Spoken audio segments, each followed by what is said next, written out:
Hey LEGO fans, thank you for joining me. It's Jang here from jangbricks.com, and I'm really happy to be able to bring you this look at a very old set. This is from 1983 from the classic Space line. This is the Space Supply Station. Awesome.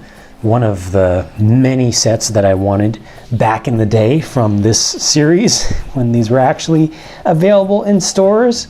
Got the crater, the moon style crater base plate there, and the old light gray elevated platform, control tower, couple of rovers with the nice big balloon tires, and just lots of classic fun and cuteness. So here's how this works. This is an off-world base, right? So you've got all your space guys up on some planet or moon.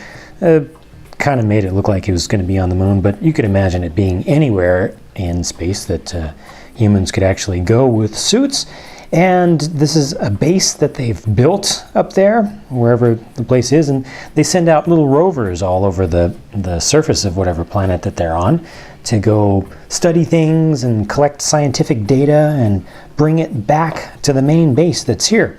So the analysis of everything, as well as communications, go on here in this central control tower. And you can put minifigs in there. You can just bring up these little windscreen pieces, and you can put two minifigures in their little spots right there. And they've got a couple of consoles, so a computer and some other sort of analyzing doodad there. Lots of lights and buttons and things that go beep boop beep boop.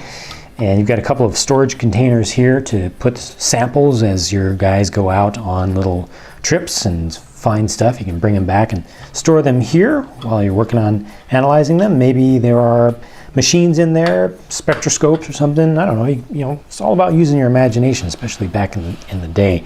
And then over here you've got a couple of bays for these hovercraft is kind of what they are, and there are two of them here. See, they just kind of sit down on top with those radar dishes. They just fit loosely around the studs, and you know they're not going to go anywhere, but that's good. But an interesting, creative little design of thing. Realistic? No, not supposed to be. It's all about imagination. So a little guy can just sit on there and carry his walkie-talkie and whatever this is supposed to be, some sort of scope or something, I don't know. Of course, you got back here an antenna for communicating back to the base. Kids who want to look at this as being a shooty type of thing can see these as being laser gun emplacements or something, or you can just see them as being lights. And then these are your thrusters back here, so you got your forward and then left and right.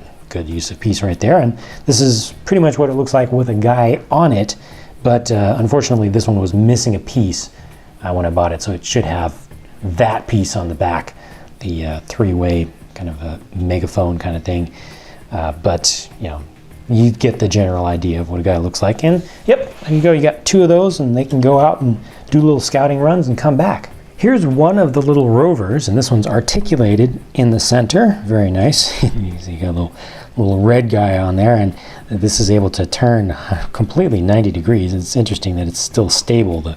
The base is wide enough that even turned that much, it's still not gonna fall over to the side unless you really push it. Now this is definitely something for going out and collecting samples, because they've got a little metal detector sort of thing back here, kind of probe thing, and then you also have an axe. So that's something that you would use. Probably wouldn't be just a regular, wood cutting axe. Probably be something super special, space age, for getting through space rocks and stuff. I don't know what this is supposed to be, if it's supposed to be an actual megaphone or if it's just part of, I don't know, some kind of, I guess, antenna setup or something like that. But you have these two little hoppers in the back that are made from little buckets, like backhoe style buckets. Just a couple of those put on there, and there you can see one little gem or space mineral kind of thing that has been found, and it's going to be taken back to the base. Another option for placing that piece is to put it on top of your little detector here, and it can kind of be the signal light to indicate whether you're over something of interest or not. And then we've got your second rover here. This one's a little bit it's smaller. It's different, Again, you got whatever that is supposed to be. And then this time you have more of a long range kind of thing, probably a non-visible spectrum kind of telescope sort of thing to try to identify maybe hot spots, you know, for radioactivity or heat from underneath or something. These, I don't know if they are supposed to be lights or if they're supposed to be something kind of giving him an indication of which direction to go, but they're there and they're something. Use your imagination. You also have a storage box back here. So this guy can go out and collect some samples, fill up that box, and bring them back to the base. Classic space minifigures are undeniably adorable, and it's just a large part of the reason that so many people like the classic space sets to this day.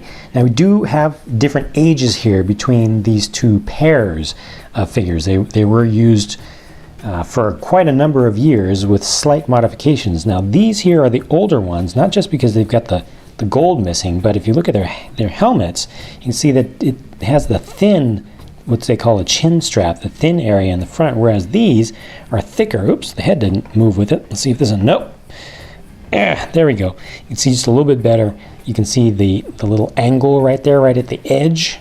And that's because they made this thicker, because these ones that were thinner would tend to break over time, and that's why Benny in the Lego movie, the first of the official Lego movies, has a crack right there, because a lot of them would actually crack. Now, just because you see one with this style and one with this style does not mean that these are incorrect for the period, because they did have a lot of overlap between these two styles, where both of them were on the market at the same time. But actually in 1983, when this set came out, most of them were in this style by that time. So the red guys are probably predating this set, realistically. This is just something that happens sometimes when you get stuff used, you know, complete sets. Oftentimes people mix up the parts over time. You can see little breakages on the feet down here.